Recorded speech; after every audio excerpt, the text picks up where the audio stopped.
pensando aqui no mercado, né? Brasileiro, então a gente viu toda essa coisa e subiu muito e caiu muito.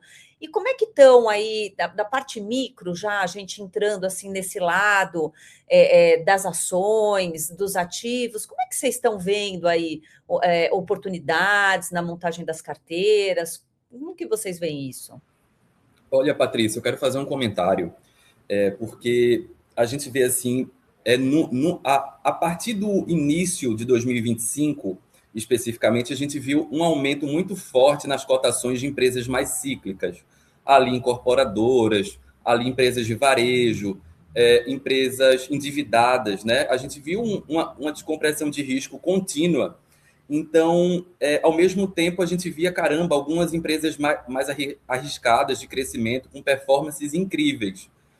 E bastou essa desvalorização recente, agora de abril, se eu não me engano, de abril agora para junho, para essas próprias empresas que estavam apresentando valorizações extraordinárias perderem até... Eu vi uma empresa maravilhosa, assim, de qualidade, mais cíclica, perder mais de um terço do valor de mercado. Tem empresas que perderam metade do valor de mercado nos últimos meses. Isso leva muito à necessidade de um investidor ele poder se expor a esses papéis um pouco mais arriscados, mas ao mesmo tempo, em se tratando de Brasil, muito importante ter a maior parte de um portfólio composto por empresas mais maduras, negócios maduros, geradores de renda, que pagam dividendos, né? Porque quando está tudo subindo, o risco está descomprimindo e o beta está alto, é lindo investir em empresas arriscadas porque a rentabilidade é incrível. Quando a maré muda, a gente vê quem é que estava nadando pelado, não é? Perfeito, Milton. Assim, eu acho que um ponto interessante de destacar sobre essa queda do mercado brasileiro nos últimos 2 meses, e aí já comentando sobre alguns setores também, como o Milton falou, a gente viu assim algumas ações sendo praticamente dizimadas. Eu acho que um exemplo que dá para citar aqui até é a Trisul, né, do setor de construção civil, que está caindo aí cerca de 50% desde as máximas desse ano de 2026. Então, em pouco tempo assim, a empresa perdeu metade ali do seu valor de mercado, mas não é algo nem tão exagerado quando a gente compara com o setor financeiro também. A gente viu o próprio Itaú, que é o banco aí de maior qualidade, maior ROI no Brasil, caindo quase 20% das suas máximas também. Então, se um banco de tanta qualidade assim caiu 20% das máximas, né, imagine outros setores assim que são mais sensíveis a esses momentos, né, essas volatilidades macroeconômicas.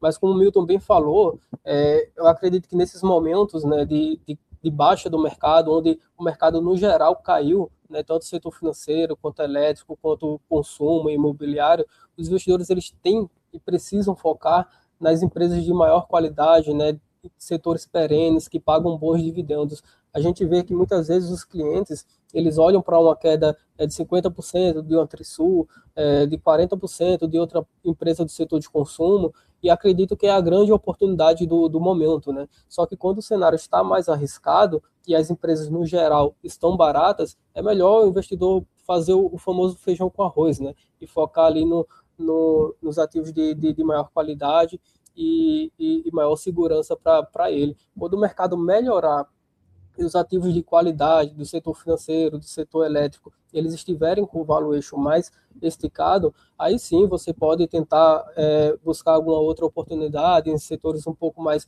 arriscados, colocar um ou outro ativo ali com a posição pequena na sua carteira para tentar aproveitar um eventual valuation descontado. Mas eu acho que nesse momento em que o mercado todo caiu, a gente viu Itaú, BTG, vários ativos de qualidade caindo cerca de 20% aí das suas máximas no ano. Não precisa assim fazer nenhuma movimentação mirabolante na carteira, procurar uma grande tese, né, que vai trazer um grande potencial de valorização, triplicar seu patrimônio, porque geralmente isso está errado, né? Principalmente aqui no Brasil, onde até o passado é incerto, né? A gente vai ter agora as eleições se aproximando, a gente tem esse cenário de juros também bastante complexo aqui no Brasil. A gente imaginava que os juros poderia cair ali no começo do ano para cerca de um dígito, né, 9%. Agora a gente já começa a falar em manutenção de juros e até possível alta de juros aqui no Brasil. Então, assim, é sempre essas mudanças, né, de humor que faz com que seja muito necessário, né, como o Milton falou, a gente buscar sempre ativos de qualidade na carteira nesses momentos, para que a gente consiga ultrapassar diversos ciclos, né, econômicos. Eu vejo assim, até nos fundos imobiliários, né? A gente até não citou ainda, mas como é importante esse movimento que muito se chama de flight to quality, né? Migrar para os ativos defensivos, principalmente numa classe aí que a gente vê como um viés muito previdenciário e muitas vezes as pessoas correndo atrás dos yields, né? Como é comum a gente ver as pessoas olhando para aquilo que a empresa entrega em dividendos ou os fundos imobiliários e traçando aquilo como a sua baliza. E não pode ser assim. Né? A gente vê mesmo nos fundos imobiliários, que é uma classe que cresceu demais nos últimos anos, e que nós já somos vários milhões de investidores, quem diria, e agora a gente percebe que como é importante estar em fundos líquidos, ou seja, fundos imobiliários que negociam porque assim, as ações é um mercado ainda bastante maior e mais desenvolvido e mais antigo, e então a liquidez é muito maior, mas nos fundos imobiliários a liquidez está começando a aumentar agora. Então é muito importante que você possa se expor a ativos que você consiga negociar, que você consiga entrar, que você consiga sair, que tenha um volume suficiente de negociações diárias, né? Aí a gente vê também tamanho dos fundos imobiliários, como é importante ter os fundos maiores, que tenham um poder de barganha junto ao mercado maior, que tenha uma quantidade de X de imóveis tão grande que ele pode ter ali, eventualmente, uma vacância, uma mudança de estratégia, porque ele tem robustez. Então, a gente vê essas questões sendo muito mais importantes do que ter um yield muito alto, do que ter aquele ativo mais arriscado que disseram que agora é o momento de comprar. Então, eu vejo muito isso também nos fundos imobiliários, e até queria comentar ainda da renda fixa, que muito tem se falado, nossa, agora teve dias que estava aí as taxas, né, dos títulos públicos federais chegando a 8% mais IPCA, quer dizer, pense nas pessoas que há algum tempo atrás, não muito, falaram, gente, agora as taxas são IPCA mais 6, aproveitem que é a oportunidade. Claro, realmente, as taxas costumam ficar mais próximas de 5%, e 6% é uma excelente taxa.